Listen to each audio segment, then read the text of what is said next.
But final selection नहीं हुआ, मतलब है यूपीएससी 2021 परी एग्जाम भी क्वालिफाई नहीं कर पाए। 2021 में परी एग्जाम भी क्वालिफाई नहीं कर पाए। उसके बाद राजस्थान सब इंस्पेक्टर एसआई में इनका चयन हुआ। यूपीएससी 2022 ऑल इंडिया 644वीं रैंक इनको प्राप्त हुई और 2021 आरएस की जो अभी रिजल्ट आया है उसमें 22वीं रैंक प्राप्त हुई।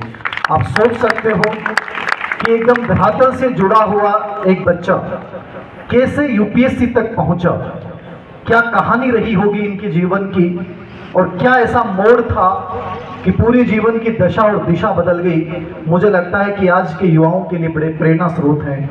ईश्वर जी गुजर भीलवाड़ा से हमारे बीच पहुंचे हैं। छोटा सा निवेदन था, उसको स्वीकार किया।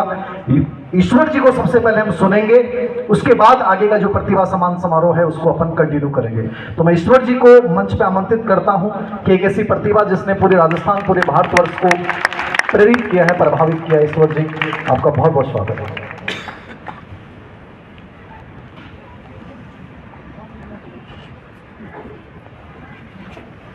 सम्मानित मंच और अलग अलग सेवाओं में चयनित होने वाले मेरे छोटे भाई, बड़े भाई और आप सभी को, और जो मेरी बहनें बैठी हैं उनको और उनके माता पिता जो उनके साथ आए हैं उन सबको जो है इस शेर के साथ शुभकामनाएं कि राह जहां तक जाएगी राहगीर वहां तक जाएगा, तुम दरिया से क्या पूछ रहे हो नीर कहां तक जाएगा। राह जहां तक जाएगी राहगीर वहां तक जाएगा, तुम दरिया से क्या पूछ रहे हो नीर कहां तक जाएगा। अरे खींच धनु की डोर निशाना साधो अपनी मंजिल पर, बाकी बाद में देखेंगे तीर कहां तक जाएगा। मैं जो है आज के ठीक 5.5 साल पहले जो है 2018 की रीट की भर्ती जो थी उसमें मुझे चयनित होने का जो है सौभाग्य मिला था। मैं जो है शुरू से ही चाहता था कि मैं टीचर की रूप में जो है सेलेक्ट हूँ, इसलिए मैंने 12th के बाद जो है बीएसटीसी की और बीएसटीसी के दौरान भी मैंने जो यहाँ जयपुर के किशनगढ़ रेनवाल के आपके रिंगस के पास में जो है वहाँ एक कॉलेज में जो है बीएसटीसी के दौरान ही प्राइवेट टीचर के रूप में पढ़ाया। यानी मैं 17 साल की उम्र से ही जो है प्राइवेट स्कूल में पढ़ा रहा था, क्योंकि आर्थिक स्थितियां ऐसी नहीं थी। यदि मैं आपको पूरी स्टोरी अगर शुरू से सुनाऊं तो बचपन बहुत जो है उस तरह का ऐसा नहीं है कि जो है अभाव नहीं थे, लेकिन शिक्षा का जो परिवेश होता है, माहौल होता है, वो नहीं था। इसकी वजह क्या है कि मैं अपने घर का पहला 10वीं पास, पहला 12वीं पास और पहला पूरे गांव में सरकारी सेवा में चयनित होने वाला पहला व्यक्ति था। जब आप इस तरह के परिवेश से आते हैं तो मेरी व्यक्तिगत कमियों की वजह से भी और बहुत से कारणों की वजह से कक्षा 10 में जो है मैं सप्लीमेंट्री आई थी, सप्लीमेंट्री गणित और विज्ञान में, और सप्लीमेंट्री के एग्जाम में भी जो है मैं फेल हो गया था। यानी सप्लीमेंट्री के दौरान तो मैंने पढ़ाई की होगी, लेकिन पृष्ठभूमि ऐसी थी कि वो पढ़ाई जो है उतनी मतलब बेसिक एजुकेशन बहुत अच्छी नहीं थी। इसलिए इस चीज़ को मैं हर मंच पे जहाँ भी गया हूँ कहने से मैंने हिचकिचाहट महसूस नहीं की कि मेरी प्राइमरी एजुकेशन उतनी अच्छी नहीं रही है। और ये आपको बता देना चाहिए, क्योंकि जब आप स्वीकार करते हैं तभी आप सुधार करते हैं। तो ये इस तरह के इंफ्योरिटी कॉम्प्लेक्स थे, कक्षा 10 में फेल हो गया था मेरे व्यक्तिगत कारणों की वजह से। तो आप जहाँ जो है 90% भी जो है 12वीं और 10वीं में आप कोई मायने नहीं रखते, वहाँ यदि कोई बच्चा विद्यालय स्तर पे कक्षा 10 में फेल हो जाता है तो आप कोई भी समाज, कोई भी परिवार जो है उसे उतनी अच्छी तरीके से नहीं लेता है। तो वो सारा जो है सेल्फ कॉन्फिडेंस नहीं था, इंफीरियरिटी कॉम्प्लेक्स थे बहुत सारे की राइटिंग बहुत खराब है, अंग्रेजी नहीं आती है, इस तरह की चीज़ें। लेकिन मेरे साथ सौभाग्य की बात जो है वो एक ये रही कि मेरे पिता ने और मेरी माँ ने मुझे जो है कक्षा 10वीं में फेल होने की वजह से कभी कोसा नहीं कि जो है तू किसी काम का नहीं है, या तुझे जो है कक्षा 10 में कौन फेल होता है भाई, इस तरह की चीज़ें जो है उन्होंने मेरे सामने कभी, पता नहीं किन कारणों की वजह से उन्होंने कभी मुझे जो है इस तरह से नहीं कहा कि तू 10वीं में फेल कैसे हो सकता है। शायद मैं सौभाग्यशाली रहा कि ऐसे माता पिता मिले जो कक्षा 10 में फेल होने के बाद भी मुझे मोटिवेट किया कि जो है, मैंने उनको कहा था कि मैं ओपन से 10वीं पढ़ लेता हूँ, पिताजी दुकान करते थे छोटी, तो उन्होंने कहा कि नहीं, ओपन से 10वीं फेल कर 10वीं जो है में पढ़ना, 12वीं में ओपन से पढ़ने का मतलब है कि नहीं पढ़ना, यानी विद्यालय का छूटना एक बच्चे के बचपन का खत्म हो जाना होता है। ये शायद उन्हें एहसास था और उन्होंने मुझे एक समय एक शब्द कहा था कि ये दुकानें, ये जो है काम धंधे मैंने बहुत किए हैं, तुझे जो है ये काम नहीं करना है और तुझे पढ़ना है। शायद उस प्रेरणा की वजह से जब मैंने सेलेक्ट भी हुआ था और मीडिया में भी बताया था, मैंने कहा कि कक्षा 10 में वापस में पढ़ पाया, वो इस वजह से कि क्योंकि मेरे माता पिता ने कक्षा 10 में फेल होने के बाद भी जो है मुझे डिमोटिवेट नहीं किया और प्रेरित किया कि कोई बात नहीं, एक बार जो है प्रयास फिर से करो। और यूपीएससी के इंटरव्यू देते समय मैंने ये बात बताई, उन्होंने जब मुझसे पूछा कि आपके जीवन का वो कौन सा टर्निंग पॉइंट है जब आप सोचते हैं कि आपके साथ गलत हुआ, लेकिन अब आप मुड़ के देखते हैं तो लगता है कि वो अगर नहीं होता तो आज मैं यहाँ नहीं हो पाता। तो फिर मैंने वहाँ भी ये चीज़ बताई थी कि सर कक्षा 10 में, हालांकि मेरे मन में ये संकोच भी था कि यदि इनको मैं बताऊंगा कि मैं 10वीं में फेल हो रखा हूँ तो यहाँ तो IIT से आने वाले बच्चे कोई DU से पढ़ के आया है, कोई JNU से पढ़ के आया है, पता नहीं किस तरह से मुझे नेगेटिवली ले, लेकिन मैं ये सोच के गया था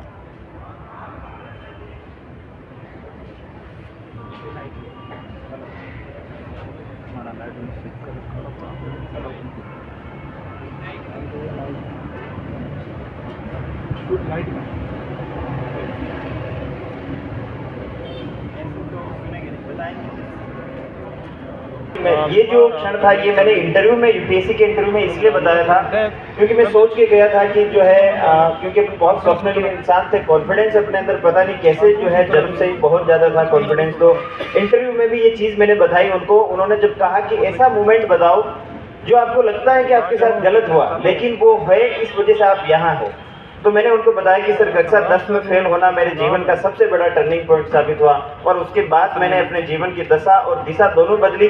उसके बाद दोस्त अच्छे मिले और सहयोग से जो है मुझे वापस स्कूल में पढ़ने का मौका मिला और कक्षा 12 तक आते आते मैं जो है अबव एवरेज जो है स्टूडेंट बन गया।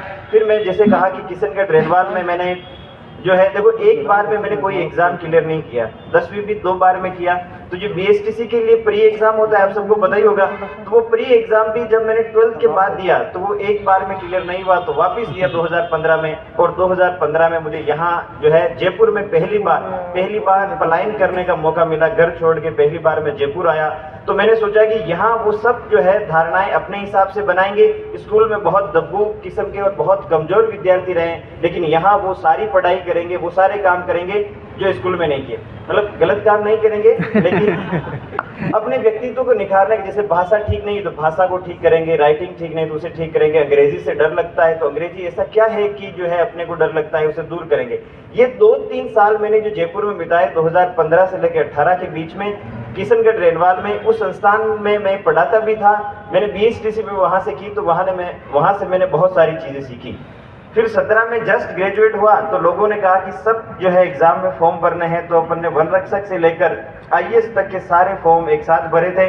वन रक्षक का फॉर्म भी भरा, जेल प्रेरी का भी भरा। ये इसलिए क्योंकि कैसे न कैसे जो है जॉब लगना था एक, क्योंकि जॉब अगर नहीं लगती तो मैं आगे पढ़ नहीं पाता था। और हमारे समाज में जो है सरकारी नौकरी पाना केवल रोजगार का मामला नहीं है, ये एक सोशल स्टेटस का भी मामला है और दूसरी चीज़ें भी है। तो जॉब लगना बहुत ज़रूरी था, इसलिए मैंने वन रक्षक से लेकर इवन आर्मी तक की जो भर्ती थी उसमें भी दौड़ने गया था बूंदी कि कैसे न कैसे क्या पता फौज में ही जॉब लग जाए, इस तरह से। तो सारे एग्ज़ाम दिए और किसी में मैं सफल नहीं हुआ। और फिर मैंने रीट का एग्ज़ाम दिया 2018 में, जो कि जिसके लिए मैं प्रयास कर ही रहा था। और मेरे पहले ही अटेम्प्ट में जो है मैं आपकी तरह जैसे बहुत सारे लोग जो है टीचर की में सेलेक्ट हुए हैं। इतनी खुशी हुई थी उस भर्ती में सेलेक्ट होने की, जितनी खुशी सच में अगर कहो तो RS में जो है पूरे राजस्थान में 22वीं रैंक आने पर भी उतनी खुशी नहीं हुई जितनी मैं उस समय जब पहली नौकरी जब लगा था तब खुश हुआ था। लेकिन देखो जब मैं सेलेक्ट हो गया था उस समय तक मुझे ये पता नहीं था कि RS और UPSC में जो है अपने जैसे लोगों का भी सिलेक्शन हो जाता है, तो वो सोच से भी परे वाली बात थी। लेकिन मेरे गांव के नज़दीक में महेंद्र पाल जी जो है IAS बने थे, हिमाचल कैडर के IAS है। और जब वो सेलेक्ट हुए तो जब कोई सिविल सर्वेंट आपके आसपास से जो है सेलेक्ट होता है तो वहाँ की लिटरेसी रेट भी बढ़ती है, आसपास अवेयरनेस भी बढ़ती है, जागरूकता। तो मैं उनसे मिलने गया तो उन्होंने कहा कि आप जो है अब RS की तैयारी करो। UPSC का तो उन्होंने बोला ही नहीं था और UPSC तो सोचा ही नहीं था, यही था कि राजस्थान GK वगैरह आता है तो RS करेंगे, क्या पता RS में भी कभी ये नहीं सोचा था कि एसडीएम तक पहुंचेंगे, ये सोचते थे कि कुछ न कुछ तो तहसीलदार बीडीओ जो होते हैं वो बन जाएंगे। और फिर आरएस की भर्ती की जो तैयारी करने 2018 में मैं ये सब इसलिए बता रहा हूँ कि ये देखो कि हम अपने आप से कितनी उम्मीदें कम पालते हैं। हम बहुत कम सोचते हैं अपने आप से, जैसे हम सोचते हैं कि केवल जॉब लग जाए, केवल सेलेक्ट हो जाए। तो ऐसा मुझे अब जाके समझ में आया है 4-5 सालों में कि यदि सोचना ही है तो सबसे बड़ा क्यों नहीं सोचा जाए। और वो सबसे बड़ा तभी होता है जब आप अपने किसी एक सपने को पूरा करते हैं। जैसे आप में से बहुत से लोगों ने अपने एक सपने को पूरा किया, जॉब पाने का। अब इसके बाद जो है यहाँ ठहरना नहीं है और यहाँ से एक लंबी छलांग जो है हमें लगानी है। जब मैंने रीट में मैं सेलेक्ट हो गया तो मैंने यही सोचा था कि टीचर तो मैं बन गया हूं और मैं बहुत खुश भी था, पढ़ाते हुए बहुत जो है बच्चों के साथ इंगेज भी कर पाता था और मेरा स्वधर्म ही मुझे लगता था कि वही है, क्लास में सबसे ज़्यादा मज़ा भी वही आता था। लेकिन फिर मुझे लगा था कि आरएस और जो यूपीएससी का जो वो बने हैं तो उनका सिलेक्शन देखा, उनका जो है व्यक्तित्व देखा, तो मैं उनसे बहुत प्रभावित हुआ और फिर मैंने आरएस बनने की जो है ठानी थी। और उससे पहले जो है आरएस यूपीएससी प्रीलिम्स पास व्यक्ति को भी मैंने अपने जीवन में पहली बार उन्हीं को देखा था कि यूपीएससी प्री पास जो है, आरएस प्री पास को हम ऐसे देखते थे कि जो है हमारे एक सर का आरएस प्री निकल रखा था तो हम बातें करते थे कि सर का आरएस प्री निकल रहा है, मतलब कितने बड़े ज्ञानी होंगे तब जाके आरएस प्री निकाला, ये वाला इंफीरियरिटी कॉम्प्लेक्स। फिर तैयारी की तो 2018 में आरएस प्रीलिम्स दिया, आरएस प्रीलिम्स क्लियर हुआ, लेकिन मेंस की उतनी अच्छी तैयारी नहीं हो पाई और मेंस में क्लियर नहीं कर पाया। फिर यूपीएससी का दिया 2020 में, उसमें मैंने इंटरव्यू दिया और इंटरव्यू देने के बाद मैं पहली बार जीवन में दिल्ली गया था यूपीएससी का इंटरव्यू देने 2020 में। तो वो हुआ और 21 में वापस यूपीएससी का एग्जाम दिया, जिसमें एक बार तो आप इंटरव्यू दे रहे हो और दूसरी बार आपका प्रीलिम्स भी जो है क्लियर नहीं होता है। और मैं आरएस में भी नहीं हुआ था, यानी कि टीचर बनने के 3 सालों के दौरान मैं अलग अलग जगहों पे मैंने पढ़ाई तो की थी, लेकिन वापस मैं घूम फिर के जो है 2022 में कहाँ आ गया, वापस टीचर ही था। मेंस लिखे थे लेकिन फाइनली किसी में सिलेक्शन नहीं हुआ। और मैंने क्या गांव में आसपास माहौल बहुत बनाया था कि आरएस प्री निकल रखा है तो अपन साहब बन जाएंगे, तो दोस्त भी साहब बोलने लगे। और फिर मुझे लगा कि इतना माहौल बना है तो अब यहाँ से पीछे नहीं हटना है, कम से कम ऑफिसर तो बनना ही है। फिर मैंने यूपीएससी 2022 का फॉर्म वापस भरा, आरएस 2021 का फॉर्म भरा और मैंने सोचा कि अगर इनमें ना हो तो सब इंस्पेक्टर राजस्थान पुलिस में यहाँ तो होना ही चाहिए। तो तीनों फॉर्म मैंने वापस डाले और 2022 में ऐसा समय था कि मेरे पास यूपीएससी का भी इंटरव्यू कॉल लेटर था, आरएस के एग्जाम का भी इंटरव्यू कॉल था और एसआई का भी इंटरव्यू कॉल लेटर था 2022 में। और जब सिलेक्शन हुआ तो यूपीएससी में मेरी जो है मुझे 644वीं रैंक प्राप्त हुई थी और आरएस में जो है पूरे राजस्थान में 22वीं रैंक। और फिर जब ये हो गया तो फिर एसआई का जो है हमने इंटरव्यू नहीं दिया था कि चलो अब यह हो ही गया। तो ये मैंने क्यों बताया और ये क्यों कर पाया मैं एक साथ, तो मैं 4-5 सालों में मैंने अपने व्यक्तित्व में बहुत बदलाव किया। जैसे मैं वापस जब पढ़ाई करके गाँव लौटा तो मेरा एक दोस्त जो मेरे साथ 10वीं में पढ़ता था, उसने कहा कि यार ईश्वर तू तो बहुत डेढ़ था, फिर कैसे, मतलब डेढ़ समझते होंगे आप कि तू बहुत कमजोर था, फिर कैसे कर लिया तूने। तो फिर मैं भी मुस्कुराया, मैं कैसे बताता कि मैंने कैसे कर लिया। लेकिन 4-5 सालों में मैंने अपने व्यक्तित्व में बहुत सारे बदलाव किए। वो क्या बदलाव थे, जैसे बहुत मामूली से बदलाव कि लोग कहते थे कि 10वीं फेल है तो सिलेक्शन नहीं होगा या 10वीं फेल है तो क्या कर पाएगा, तो मैंने उस धारणा को अपने स्तर तक नहीं आने दिया और सेल्फ कॉन्फिडेंस बनाए रखा। दूसरा, मेरी भाषा ठीक नहीं थी तो राइटिंग सुधारी और अंग्रेजी ठीक नहीं तो उसे सुधारा। मैथ में मैं फेल हुआ था लेकिन बाद में मैंने मैथ को ऐसा बनाया था, मैथ रीजनिंग को, कि उसी की वजह से यूपीएससी और आरएस के एग्जाम निकल पाए थे। यानी जो कमजोरियां थी उनसे मैं सबसे पहले भिड़ा और एक एक चीज को सुधारता गया।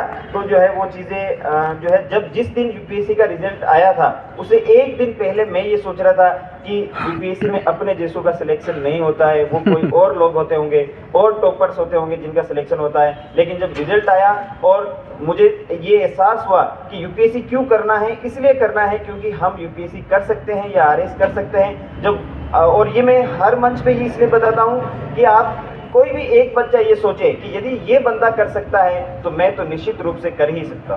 तो आप सभी को वैसे तो जो सेलेक्ट हुए हैं उन सबको बहुत बहुत बधाई, लेकिन यहाँ ठहरना नहीं है। जैसे कि जो है अब्राहम लिंकन साहब का कोटेशन भी है कि यदि आप जो है उड़ नहीं सकते तो दौड़ो, दौड़ नहीं सकते तो चलो, चल नहीं सकते तो रेंगो, लेकिन एक जगह ठहरो मत, क्योंकि ठहरना जो है वो मृत्यु। और एक जो शेर है राहत इंदौरी साहब का कि परिंदों की परवाह जो होती है ऊंची, ये फैले हुए उनके पर बोलते हैं, वो लोग खामोश रहते हैं अक्सर जमाने में जिनके हुनर बोलते हैं। आप सबको बहुत बहुत जो है शुभकामनाएं, और सर को विशेष रूप से धन्यवाद जो है कि उन्होंने मुझे इस मंच तक पहुंचने का अवसर भी दिया। और जो ये प्रयास कर रहे हैं, जैसे कि उत्कर्ष जी ने कहा था कि हम सब समाज से लेते हैं, लेकिन जब समाज से देने का वक्त आता है तो बहुत कम लोग होते हैं, और उनमें से एक जो है आपके सर है, तो सर को बधाई। धन्यवाद। धन्यवाद ईश्वर जी। बहुत बड़ी प्रेरणा स्रोत होंगे आप इन बच्चों के लिए, और मैं चाहता हूं कि